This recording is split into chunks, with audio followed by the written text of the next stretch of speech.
One of the big ones yesterday, of course, Dark NL. Yeah, well, people, how quickly we can forget about those miserable days of January when it was minus 30 for about 4 or 5 days in a row, and a lot of people were without power. But of course, since then, Newfoundland Hydro, the PUB, lots of different folks have been looking into what went wrong, and I guess the perfect storm of circumstances that led to Dark NL, the hashtag that was coined during that area of about 3 or 4 days where people were without power in Newfoundland and Labrador, at one point several 100,000 people. So yesterday, essentially what happened was that a group by the name of Liberty Consulting released a report that was commissioned by the PUB, the Public Utilities Board, and some scathing things that were in that report related to Dark NL, including quotes like continuing an unacceptably high risk of outages for the next 3 winters. We can expect that. The problems were exacerbated by failure to complete planned outage work. And another one was the number and nature of failures that occurred within this compressed time frame, very unusual, and raises questions about Hydro's operation and maintenance of equipment. It also referred to aging infrastructure, and not just a problem unique to Newfoundland and Labrador, but across North America, and the expense related to that. So joining us this morning live on VOCM to discuss the report that was released by Liberty Consulting Group yesterday is the CEO of Nalcor and Newfoundland and Labrador Hydro, Mr. Ed Martin. Good morning, sir. Good morning, Fred. So, I guess you've heard some of that intro and you've read the report undoubtedly. What I've heard from you yesterday, and you were on Back Talk, you were talking about the fact that you didn't really see anything in there that you didn't already know, but it is a scathing report about what went wrong in terms of, I guess the biggest thing that people would stand out is that we're looking at facing this for the next 3 winters as well. Yeah, well, if you first off, Fred, I'd like to say, with respect to the Liberty report, I have been through it. Generally it is aligned with the findings that we found ourselves in the in-depth report we did immediately following the incident. So, from that perspective, most things there we've already worked on. We've already put a plan in place, and we're pushing ahead. And from my position, we have some other group aligned with our thinking, and that's helpful. With respect to the next 3 winters, what we've been saying and what Liberty indicated is that there are things that if we do, we can reduce the risk. They're saying there's a risk of that happening in the next several winters. They're not saying it will happen. We are saying is that we can mitigate that risk in several ways, and we're already moving on those things. One key piece that we are moving on is the acquisition of additional generation, and we had always planned to add some generation in 2015 timeframe, December 2015. We have moved on that. We put an application into the Public Utilities Board, and we are moving ahead to get that in place for this coming winter, actually.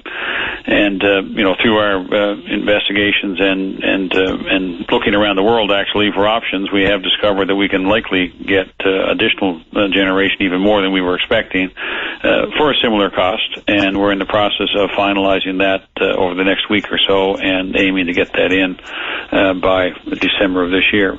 So there are things. I mean, they're saying there's risk. We're saying there's some risk. We're saying there's things that we can do about it, and we're doing it. Do you feel that?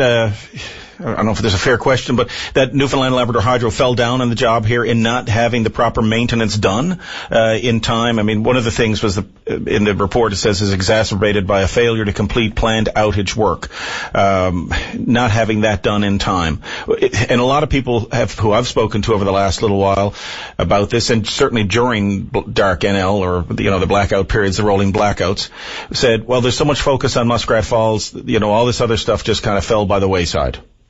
Well, Fred, on the contrary, about 6 years ago, essentially when I got there and assessed what was happening at Hydro, it was very clear that the assets were aging. They are, 30 to 35 to 40, in some cases over 40 years old, and they need to work. There's no question about that. So at that point, we put in a detailed plan called an asset management plan, a long-term plan, and it covered everything from doing condition assessments on all of the equipment, finding out what had to be replaced or maintained, what extras had to be done on that equipment, We put a new organization in place to handle that, and all that has resulted in a doubling of capital expenditures over the past 5 years at Hydro. So we've been on this for quite a while.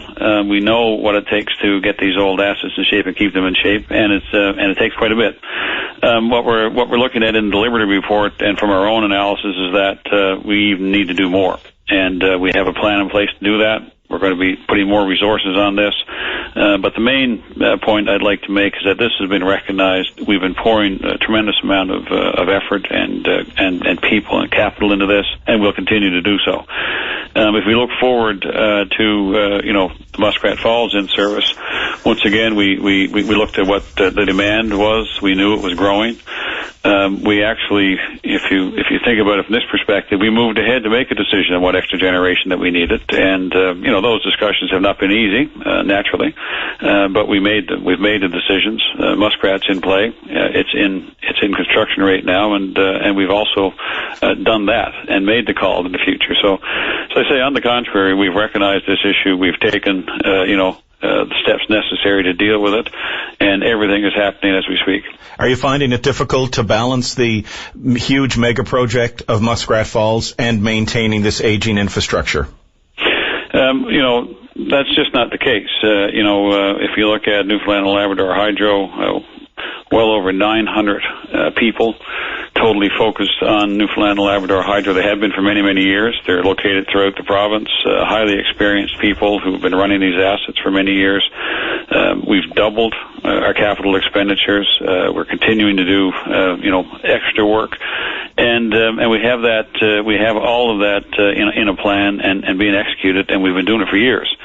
If you look at the Muskrat Falls project, a separate construction team there, as far as our own team to lead that, at this point we have well over 300 people focused on managing that project, as well as all of the contractors we have in place, and we're going to be staffing up, as we've said, between ourselves and the main contractors. We'll peak at well over 2,500, 3,000 people on that job.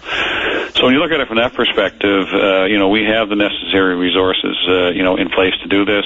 On the hydro side, Newfoundland and Labrador hydro side, I believe we're going to have to add some more resources to keep ahead of the infrastructure and get ourselves ready to incorporate Muskrat Falls into the system. When you say resources, do you mean people? 2018. Yes, absolutely. Yeah. People. And when, for instance, we've looked at, some of the work that we have added, extra work we've added after the outage to say we need to do some extra things here and there.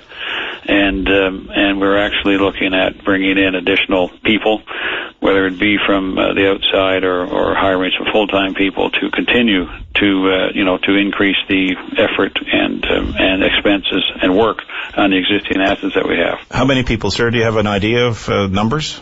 What we're doing now is actually taking some of the recommendations and saying, look, in this particular area, things are going well. In this particular area, we're ahead of the game. And we're identifying several areas where we're going to do even more. And before, I put a number out there, we're going to make sure that we have the reasonable and right amount of people. Because, Fred, in the big picture here, there's still a cost and reliability trade-off that we have to be careful on. Whatever we do is going to be a cost attached to it. That cost goes to the ratepayer and the customer, and they have to pay it. So one thing that we have been very, very cognizant of is making sure we balance that cost versus reliability.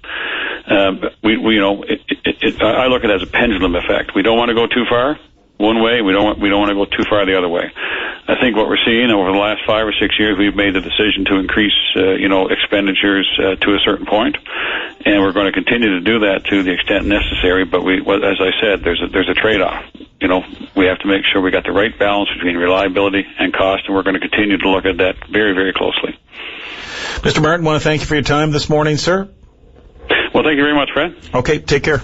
Right now. There you go. There's Ed Martin, the CEO of Newfoundland and Labrador Hydro, talking about the Liberty Report, which was released yesterday. Dovetails into our question of the day. Do you have faith in the current system that provides electricity to the province? Ed Martin feels that there should be faith. We've had about 270 votes so far at VOCM.com, 16% saying yes, 81% saying no, and 3% not sure. Of course, one of the things that was in the Liberty Report is that we can expect more power outages similar to this year in 2015, 2016, and 2017 until we get the new system in place. So if you're a homeowner, you should probably be considering some sort of backup power for your home with that on the horizon. The Scouts motto, be prepared. For sure.